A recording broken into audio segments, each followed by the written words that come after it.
कांग्रेस के खेमे से आई उस दस्तक को जिस पर यह शेर एकदम फिट बैठता है कि कांग्रेस की कश्ती वहां डूबी जहां पानी कम था। हरियाणा में अपनों ने ही ऐसा खेल कर दिया कि फेल हुई कांग्रेस के लिए राहुल गांधी ने आज बैठक की, जिसमें कांग्रेस अध्यक्ष मल्लिकार्जुन खड़गे, केसी वेणुगोपाल और अजय माकन, अशोक गहलोत मौजूद होते हैं। और सूत्र कहते हैं कि हरियाणा की हार पर हुई पहली बैठक में राहुल गांधी ने सीधे कहा कि नतीजे अप्रत्याशित हैं और किसी हालत में स्वीकार नहीं।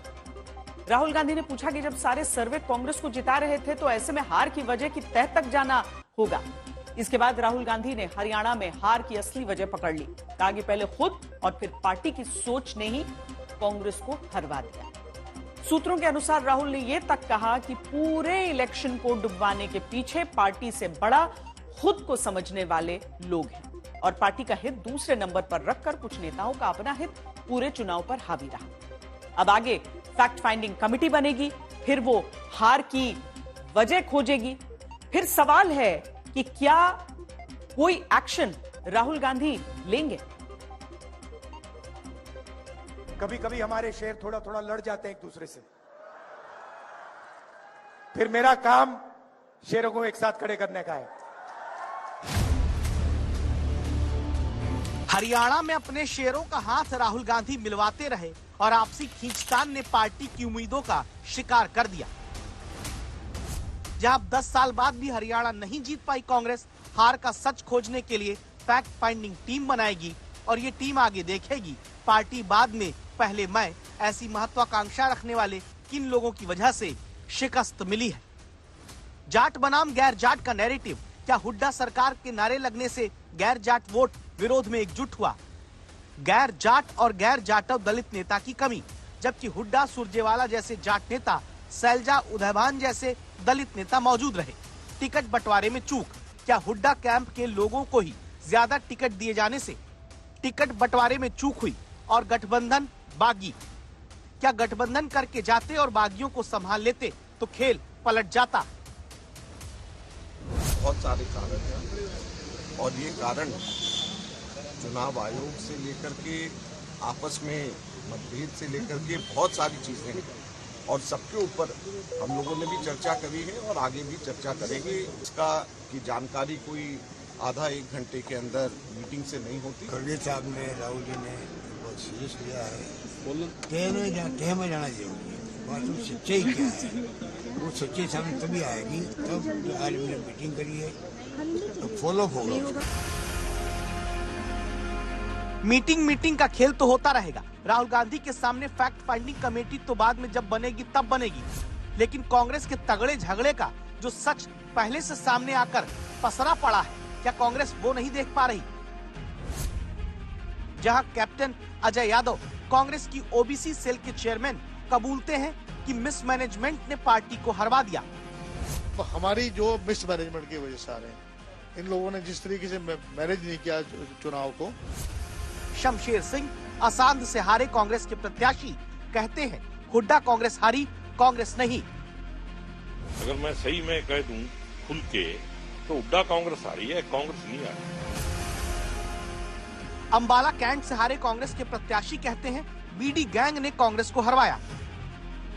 मैं तो बीडी गैंग बोलूंगा। भूपिंदर के गैंग है जो खुद चाहते थे कि जो जिसके लिए खड्डा खोदते हैं आज उसी खड्डे में खुद स्वयं गिर गए हो। देखिए आप, ये बीडी गैंग जो है ये बीजेपी नहीं कह रही है, ये कांग्रेस के उम्मीदवार कह रहे हो और सारा ठीकरा हुड्डा कैंप पर फोड़ रहे हैं। ब्रिजेंद्र सिंह उचाना कला से हारे कांग्रेस के प्रत्याशी कहते हैं बागियों की वजह से हारे। जो कांग्रेस से बगावत करे थे क्या उनसे नुकसान हुआ? स्वाभाविक सी बात है। 31-32 हजार वोट आई हैं तो बिल्कुल निश्चित चीज है वो तो। और कांग्रेस के प्रत्याशी ही नहीं, कार्यकर्ता तक कहते हैं पार्टी ने बंटाधार करने वालों के भरोसे ही चुनाव छोड़ दिया था। दीपक बाबरिया खुद चुनाव नहीं जीत पाते हैं, वो देखेंगे संगठन को इंचार्ज लगा दिया। अजय माकन खुद विधायक नहीं बन पाते हैं, उनको स्क्रीनिंग कमेटी का चेयरमैन बनाया है। आगे इन सारे चेहरों के हवाले से पूरी फैक्ट फाइंडिंग रिपोर्ट आपके सामने रखेंगे, जो राहुल गांधी की इस बात को साबित कर देगी कि हरियाणा में कांग्रेस हारी ही इसलिए क्योंकि पार्टी से बड़ा खुद को समझने वाले वहां कुछ लोग खड़े थे। आपस में ही इतनी खींचतान थी कि दावा हुआ कि टिकट तक ज्यादातर हुड्डा कैंप को मिला। अलग अलग रिपोर्ट्स के आधार पर सामने आया आंकड़ा क्या कहता है, वो ये कि हरियाणा में 90 में से 89 सीट जो कांग्रेस ने बांटे, उनमें हुड्डा कैंप के प्रत्याशी 72 थे। शैलजा गुट के 10, केंद्रीय नेतृत्व की सिफारिश से 4, सुरजेवाला कैंप को 2, अजय यादव अपने बेटे के लिए 1 टिकट पाए और इसमें हुड्डा कैंप के 42% प्रत्याशी थे जीते। शैलजा कैंप के 10 में से 6 जीते। आरोप लग रहा है कि हुड्डा ये तक चाहते थे कि दूसरे गुट के ज्यादा लोग न जीत पाए। अब हार का सच पता करने को फैक्ट फाइंडिंग कमेटी तो जब बनेगी तब बनेगी, लेकिन कांग्रेस की हारे हुए प्रत्याशी जो अपनी रिपोर्ट दे रहे हैं, क्या कांग्रेस नेता वो सच सुनेंगे? 9 अक्टूबर को हरियाणा के नतीजों के बाद राहुल गांधी ने ये तो लिखा कि हरियाणा में अप्रत्याशित नतीजे का विश्लेषण कर रहे हैं, कई सीट से आ रही शिकायत को चुनाव आयोग को बताएंगे। कांग्रेस पार्टी चुनाव आयोग में ये शिकायत भी कराई कि कई सीट पर ईवीएम में धांधली की आशंका है, लेकिन हरियाणा में कांग्रेस के भीतर ही अपनों के बीच धांधली होने का आरोप लगा है, जैसे गुटबाजी, कैंपबाजी, अपनी डफली अपना राग, मिसमैनेजमेंट, बागी खुद खड़े कराना, गठबंधन न करना न करने देना, प्रभारी का फोन न उठाना, प्रदेश अध्यक्ष का चुनाव लड़ाने से ज्यादा लड़ने में व्यस्त रहना, राहुल के दौरे तक पर अंधेरे में नेताओं को रखना और ओबीसी नेताओं को भाव न देना, जिसका फैक्ट खोजकर कांग्रेस को खुद उसके ही प्रत्याशी बताने लगे हैं। जैसे हार की इस फैक्ट फाइंडिंग रिपोर्ट में पहला सच परविंदर पाल बताते हैं। अंबाला कैंट में अनिल विज के खिलाफ उतरे कांग्रेस प्रत्याशी जो शैलजा कैंप से जुड़े हुए हैं। टिकट तो मिला लेकिन नंबर 3 पर रहे। दूसरे नंबर पर चित्रा सरवारा रहती हैं जो कांग्रेस से बगावत करके उतरती हैं। बागी प्रत्याशी चित्रा 52,581 वोट पाई। कांग्रेस प्रत्याशी परविंदर पाल 14,469। पूछा गया क्यों, तो आरोप लगाते हैं कि हुड्डा कैंप ने ही चित्रा को बागी बनवाकर उतरवाया। जबकि अंबाला सिटी में चित्रा सरवारा के पिता कांग्रेस प्रत्याशी निर्मल के खिलाफ बागियों को हुड्डा कैंप बैठवा लेता है, लेकिन अंबाला कैंट में बागी बनी उन्हीं की बेटी चित्रा को हैंडल नहीं किया जाता। आरोप है कि नतीजा ये हुआ, कांग्रेस हार गई। खेल तो देखो आप समझ सकते हैं, सारी जनता जानती है। एक छत के नीचे रह रहे हैं, एक ही एड्रेस है, एक जो पिताजी हैं वो कांग्रेस के लिए वोट मांगते हैं, वही पिताजी अपनी बेटी के लिए आजाद उम्मीदवार के लिए वोट मांगते हैं। 5-4 दिन पहले दीपेंद्र हुड्डा जी स्वयं आते हैं और जो प्रत्याशी जो खड़े हुए थे, आजाद निर्मल सिंह जी जो खड़े थे, उनके अगेंस्ट जो 2 प्रत्याशी खड़े थे उनको आके बैठा जाते हैं। दीपेंद्र हुड्डा जी स्वयं आते हैं, चित्रा को नहीं बैठाते, चित्रा को नहीं बैठाते। वहीं से खेल यही तो हाईकमांड, ये तो बीडी गैंग, मैं तो बीडी गैंग बोलूंगा। दीपेंद्र के गैंग है जो खुद चाहते थे कि जो जिसके लिए खड्डा खोदते हैं आज उसी खड्डे में खुद स्वयं गिर गए हो। दावा है कि हरियाणा में हुड्डा कैंप से जुड़े लोगों को 89 में 72 टिकट दिए गए, जिनमें 30 जीते, 42% को जीत मिली, 58% हार गए। जबकि शैलजा गुट से जो टिकट मिल पाए उनमें से एक शमशेर सिंह तो कहते हैं हुड्डा चाहते ही नहीं थे शैलजा गुट के लोग जीत पाए। लेकिन हमारे यहाँ बीजेपी के अंदर के कुछ लोग थे जो नहीं चाहते थे भाई, ये जैसे वो नाम जोड़ के रखते थे, सीधा बोलते थे ये शैलजा गुट का आदमी है तो इसको हराना जरूरी है। दलितों ने भी हमें वोट नहीं दिया क्योंकि उन्होंने इस बात को स्टेट लेवल पे ही ले लिया और उन्होंने हमें शैलजा के समर्थक होते हुए भी माफ नहीं किया। भूपेंद्र सिंह हुड्डा तो आए थे आपका प्रचार करने के लिए राहुल गांधी के साथ, उन्होंने तो मेरा नाम ही नहीं लिया स्टेज से। मैंने ही रैली करी, सारा इंतजाम किया और जब वो बोले उनका भाषण देख लो आप, एक बार नाम भी नहीं लिया मेरा। वो नहीं चाहते थे कि आप जीते। यही प्रचार लोगों में हुआ है, हुड्डा साहब ने उनका नाम नहीं लिया। अगर मैं सही में कह दूं खुल के तो हुड्डा कांग्रेस आ रही है, कांग्रेस नहीं आ रही है। सवाल है कि आखिर सब कुछ हुड्डा के भरोसे छोड़कर कांग्रेस निश्चिंत हो गई थी या फिर राहुल गांधी को अंदाजा ही नहीं होने दिया गया कि हरियाणा में कांग्रेस के भीतर चल क्या रहा है, जहां नेता तो नेता, कार्यकर्ता तक कहते हैं हुड्डा ऐसी जीत चाहते थे जहां पार्टी हाईकमान फिर दिल्ली से कुछ न कर पाए। दरअसल हुड्डा साहब क्या चाहते थे कि एक कैप हो, कांग्रेस की जीत पर एक कैप लगाई जाए, सीटें रहें 50 से कम। वेव इतनी जबरदस्त थी कि 70+ सीटें कांग्रेस की आनी चाहिए थी, लेकिन हर सीट पर उन्होंने अपने अपने रेबल खड़े किए कांग्रेस के प्रत्याशियों के खिलाफ। श्रीमती प्रियंका गांधी जी के कोटे से टिकट आई थी बवानी खेड़ा की, प्रदीप नरवाल जी, उनके खिलाफ भी रेबल खड़ा किया भूपेंद्र सिंह हुड्डा गुट ने। चौधरी ब्रजेंद्र सिंह चुनाव जीत रहे थे, उनके खिलाफ चौधरी भूपेंद्र सिंह हुड्डा और दीपेंद्र सिंह हुड्डा की टीम ने रेबल खड़ा किया। असंध में शमशेर सिंह गोगी जी चुनाव जीत रहे थे, वहां पर रेबल खड़ा किया। ऐसी ऐसी 1 दर्जन सीटें हैं जहां जानबूझकर चौधरी भूपेंद्र सिंह हुड्डा और दीपेंद्र सिंह हुड्डा ने जानबूझकर कांग्रेस को हराने का काम किया है।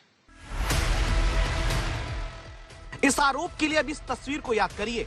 मध्य प्रदेश में कमलनाथ और सिंधिया दोनों के हाथ हाईकमान ने जुड़वाए थे। खींचतान ऐसी मची रही कि बाद में सरकार ही गिर गई। राजस्थान में जब सरकार बनी तो गहलोत और पायलट के हाथ हाईकमान ने जुड़वाए थे। 5 साल तनाव बना रहा।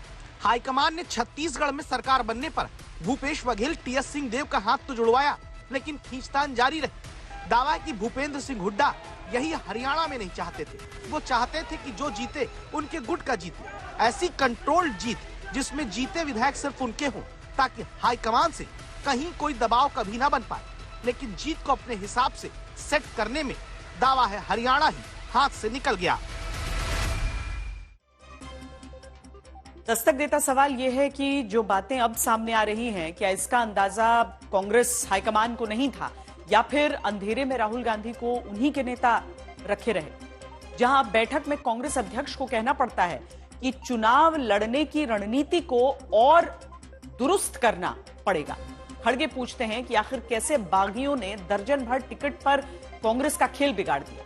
14 मौजूदा विधायकों की हार की पड़ताल को अब खड़गे जरूरी बताते हैं। सूत्रों के अनुसार खड़गे ये तक कहते हैं कि प्रचार के लिए उनकी एंट्री काफी देरी से कराई गई, उनको आखिरी वक्त में प्रचार के लिए कहा गया। वहीं चुनाव पर्यवेक्षक अजय माकन कहते हैं कि आपसी मतभेद क्या रहे ये आगे देखा जाएगा।